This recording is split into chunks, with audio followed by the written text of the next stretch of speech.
대표적으로 식욕을 증가시키지 않는 항우울제라고 하면 1순위로 꼽을 수 있는데요. 오히려 식욕이 줄어들었다는 피드백을 받는 편입니다.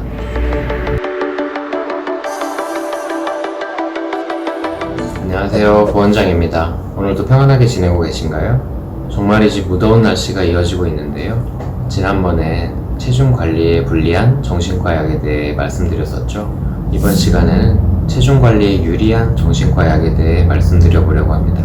약에 대해 사람마다 부작용이 다르게 발현할 수 있으므로 임상적으로 대부분의 경우에서 의견 일치를 볼 수 있는 약에 대해서만 다루었고요. 이 약을 먹으면 살이 빠진다 라는 개념과는 다른 복잡 미묘한 부분이 있으니 각각의 내용을 참고하시면 좋겠습니다.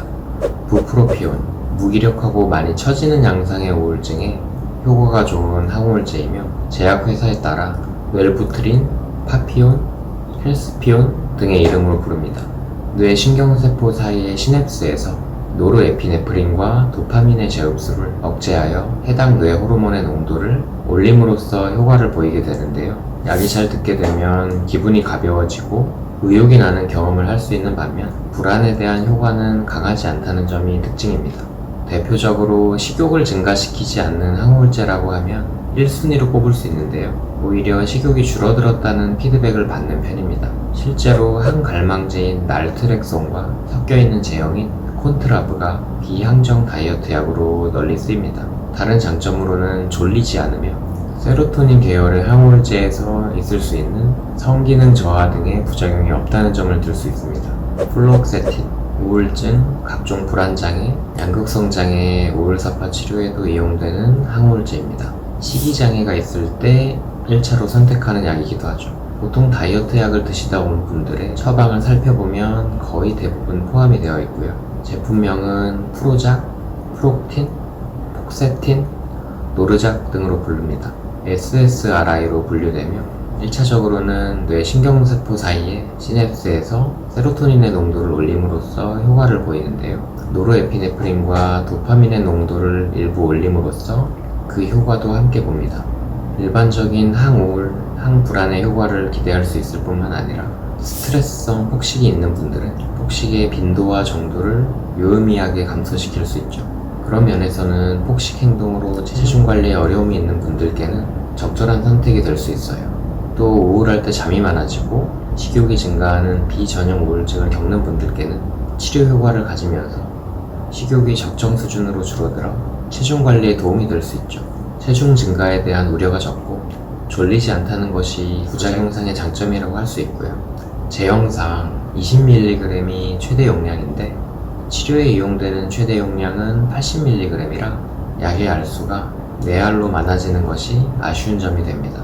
또 다른 특징으로는 약의 반감기가 길기 때문에 투약을 갑자기 중단할 시에 있을 수 있는 금단 증후군을 겪을 확률이 상대적으로 적다는 것을 들 수 있겠네요. 볼티옥세틴, 비교적 최근인 2014년에 출시되어 우울증의 치료에 사용해온 약입니다. 제품명은 브린텔릭스라고 하고 저는 물방울 모양 약이라고 부르는데요. 뇌 시냅스에서 세로토닌의 농도를 올리는 것 외에도 다른 여러가지 신경전달 물질의 농도 변화를 야기시켜 치료 효과를 가집니다.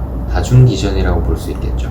체중 증가와 졸림에 대한 우려가 최소한으로 적고 성기능 부작용도 적습니다. 멍하고 나른한 느낌이 별로 없고 우울증 환자의 인지기능 측면에서도 개선을 기대할 수 있어 약의 부작용에 대한 부담이 큰 분들께 좋은 선택지가 될 수 있습니다. 있을 수 있는 가장 큰 부작용은 부역감인데 적응이 되고 나면 되게 큰 문제로 남지는 않습니다. 또 플루옥세틴과 비슷하게 반감기가 길기 때문에 투약 증후군에 대한 우려가 적은 것이 특징입니다. 라모트리진, 원래 항경련제로 사용을 했었고 양극성장애, 우울사파 치료, 재발 방지에 사용하는 약입니다. 제품명으로는 라미탈, 라모스탈, 라모진이라고 하는데요. 다른 기분 조절제와 비교해볼 때 체중 증가와 졸림 현상이 거의 없다는 것이 부작용상의 장점이라고 할 수 있습니다. 대개 양극성장애의 우울사파는 무기력하고 처지면서 수면과 식욕이 늘어나는데요.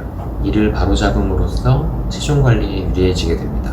사용상의 주의점으로는 드물게 심각한 피부 부작용을 발생시킬 수 있을 우려가 있어 사용 전 해당 내용에 대한 고지와 함께 증량 시의 엄격한 스케줄에 따라 점진적으로 진행하게 됩니다. 정신건강의학과 치료 중에 난제에 해당하는 것 중에 하나가 양극성장애 우울사파에 대한 치료인데요. 많지 않은 치료 방법들 중에 중요한 선택지가 되기 때문에 잘 사용하면 다른 약으로 대신할 수 없는 효과를 볼 수 있어 중요한 약이라고 할 수 있습니다. 조현병 또는 양극성장애 치료에 활용할 수 있는 약들입니다. 이 약들은 체중이 증가할 우려가 전혀 없는 것은 아니지만 상대적으로 가능성이 낮은 약들입니다. 체중 증가에 대한 우려가 높다면 우선적으로 고려할 수 있는 약들이 되겠고요. 다른 약들은 조현병의 치료에 사용을 하지만 아리피프라졸과 지프라시도는 양극성장애 치료에도 활용할 수가 있습니다.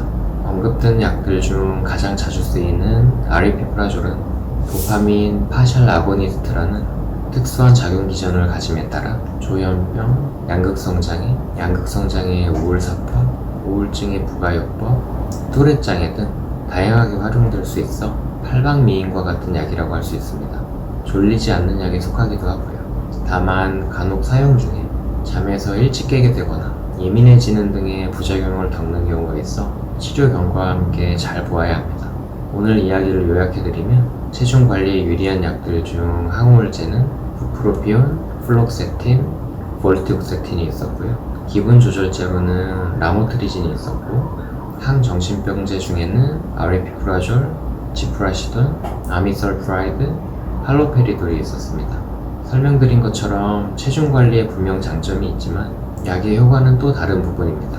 치료자와 함께 현재 정확한 상태를 판단하여 효과와 부작용 측면에서 종합적으로 가장 유리한 약을 사용하는 것이 중요하다는 점을 말씀드립니다.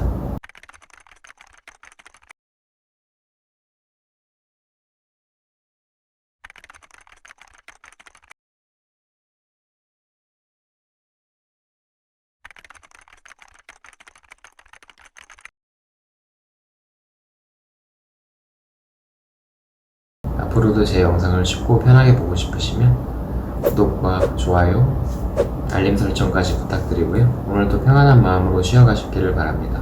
그럼 다음 영상에서 또 만나요.